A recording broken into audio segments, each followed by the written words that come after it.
Welcome to Module 5. You can tell I didn't shave.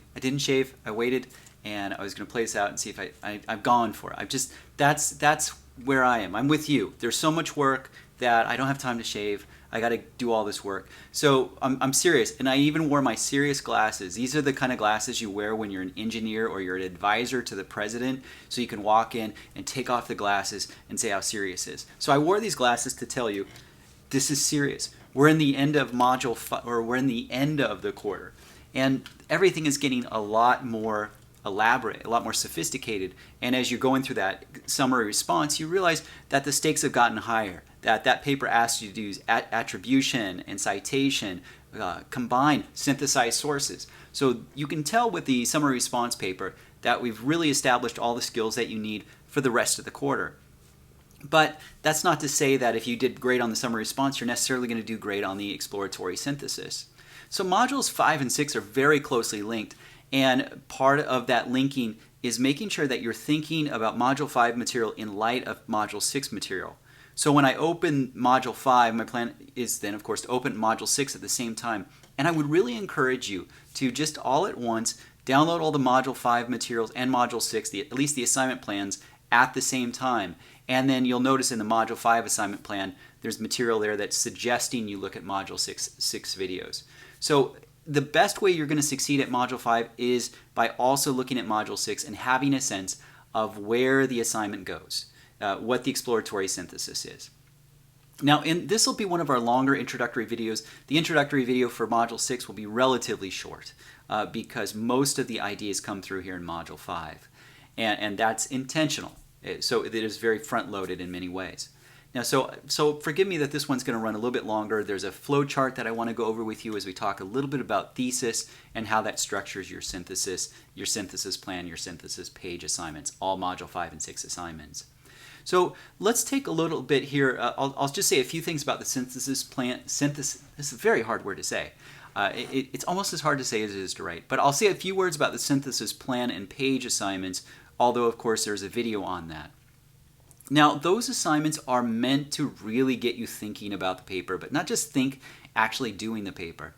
And one of the things I would love to encourage for you to do is not even worry about those assignments. Skip ahead to module 6, look at what's required for your synthesis paper, and try to set aside 2 hours of just hardcore, uninterrupted drafting. Try to write out 3 or 4 pages of your synthesis all in one sitting and see where it takes you. And as I go through the flow chart here at the end of this, that's what I'm going to say to you as well, is that drafting, there's no substitute for drafting.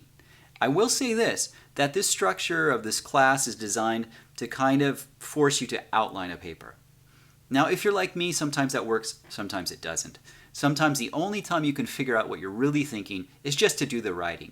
So you're welcome to do the plan or the program, the assignments, in the order that it's structured for you in this 101 course, which is that we take one step, we move forward, and we think ahead of where we're going. Real strategic, real disciplined, real focus. But some of us just don't function that way. And the only way to find out what your synthesis is going to be about, and how it's going to come together, what your thesis is, and all the other sort of requirements that we have, is just to write the synthesis. Set aside a block of time and be messy. And when I say draft, I mean be messy. Don't worry about quotes. Don't worry about citations. Attribution should be part of your language according to Johnson states, those sort of things. That should be part of your language right now. But don't worry about anything. Turn off the Microsoft Word red and green underlining. Just write as fast as you can. Get those ideas out there and just don't slow. Don't worry about sentence structure. Because right now, if you can get the ideas of your paper together, the other things will come into shape. And I really think drafting and revising and editing are all different stages in the writing process. The quicker you get a draft out, the quicker that you can get on to revising and editing and really figuring out what your idea is. I'll say a couple things. I'm a fiction writer, not a very successful one, but I write fiction. And really, you can write a novel, and I have a novel that I've been writing for about 4 or 5 years. I have another novel I've been doing for about 10 years. And every time I write it, I get a little closer to understanding what I'm actually writing. And that tends to be the nature. Other people do it different ways. So if you're a science fiction reader, then most of your science fiction writers, they have a big outline, a sketch of what they're writing, and the writing process is filling in that sketch. Different ways to write. But if you're somebody who discovers as you write, then just write. There's no shortcut. So let me say a few things then about this flow chart. This wasn't originally on your assignment plan, so if you downloaded your assignment plan earlier, you wouldn't have seen this on there. I've added this as I'm going through a similar thing with my face-to-face English 101 class. And I'll walk through this flow chart with you as it's a kind of a process for kind of developing your synthesis plan, your thesis. So the flow chart begins with a series of questions and answers. So note here, it's asking you to just basically this first question you can pretty much dismiss. Have you selected a key text? And because most of you are working with pre-selected key text, the answer to this question is already answered as a yes. So we go to the second one. Does your key text present one or two claims or issues that reasonable people might disagree with?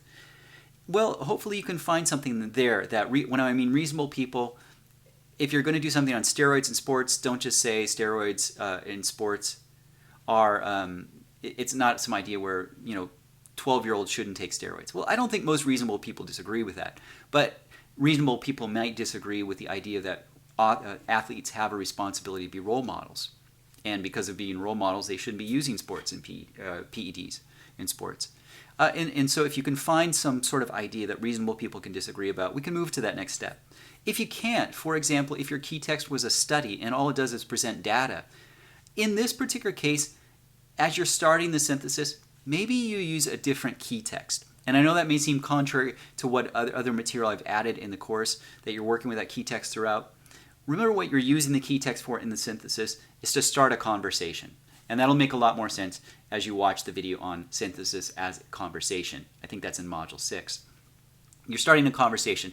So look for the best text of the text that you've amassed so far through your writing, through your summary response, through your annotated bibliography. Look at one text that maybe introduces an idea that interests you most. So if it's not the one that you had for the same as the summary and summary response, that's okay because it's just being used to start the paper. The other one, can you rephrase those ideas into a question that reaches something more than a yes or no answer? So if you're going, are sports bad, or are PED use bad? That's not very interesting. Yes, no, and I don't even know what you mean by bad. So think about that more in depth. Even a question like, do athletes have a responsibility to be role models? Well, that I guess you could answer it with a yes, but it's not a simple yes or a simple no. You're going to have to explain your yes or no. So if you can answer a question with a yes or no and not feel the need to explain any further, then your question's not good enough. The question or the issue isn't good enough. Dig a little deeper. Try and think a little bit more controversial. Is there something that reasonable people could disagree with? Well, once you find that, and you should know this by now, do you have at least 4 other sources that can comment on that question in some way? And it doesn't need to be directly. It doesn't need to be about role models, for example, in sports. It could be about PED use and how it becomes public. And then you can tie that back into being role models. So something that, even if it doesn't directly, indirectly can talk about that. Can you rephrase the question into a statement that completes the sentence? Although Smith and Stewart contend that athletes have a responsibility to serve as role models and therefore PED use is wrong, there are reasons to believe that the problem is much more complicated. If you can make that sort of statement, you have the beginning of a thesis, something that you'll continue to develop. If you can't, again, consider your question or broaden your research. Now, does that statement create a list of 3 or 4 smaller questions your paper must consider? These are things in your head, these are topics that your paragraphs are going to cover. So if it is an issue of whether athletes have a responsibility to abstain from PED use because they're role models, then you can look at some possible issues related to that. Is PED use necessarily a bad image for students? What does PED use suggest? Why do these athletes use PEDs? What are the responsibilities of being a role model? Is there such a thing as a negative role model and a positive role model?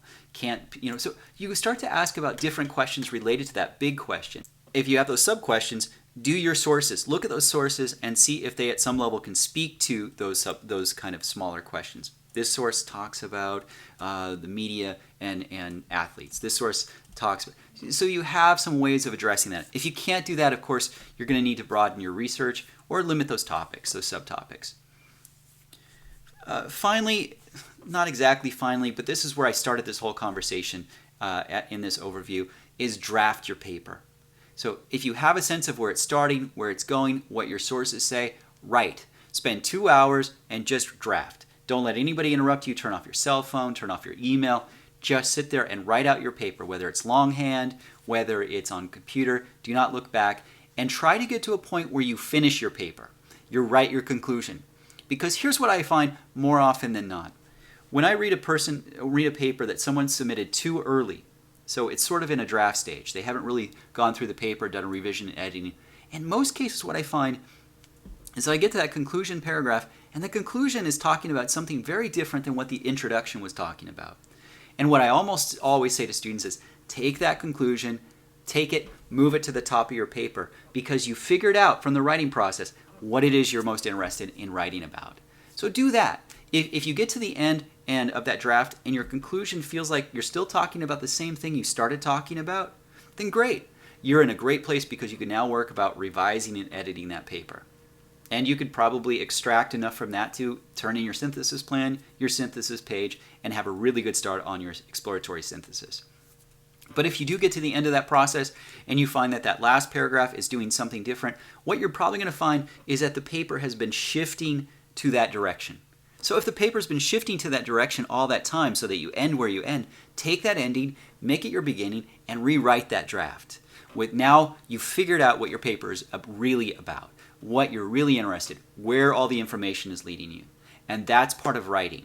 Writing isn't always knowing what you're going to write. Writing is a lot of times the thought process, and going through that process forces us to think. So I know this has been a really long video. It's been so long that my camera switched off, and so at some point I don't know if I'm still in focus, but it's been one of those ones where we need to take a little bit of a breather here, or a little bit of kind of a check. Go serious, put my serious glasses on again. And this is the point where what we have to do is really get focused on all the points and projects ahead of us as we finish this quarter in a strong way. That synthesis paper, it's got to be good. It's a big, big part of your grade, and I'm expecting everything that we've done this quarter to show itself in that paper. So that means the grammar, the punctuation, the writing, the attribution, the citation, the works cited, the formatting, the ability to combine, synthesize sources. All of that has to show itself in this paper. So the sooner you start this process and the sooner you work through all the stages of it, the quicker you'll get to the other end with something you can really be proud of. Please let me know if you have any questions. I hope this has been helpful, and I hope you're still watching at this point. Thanks.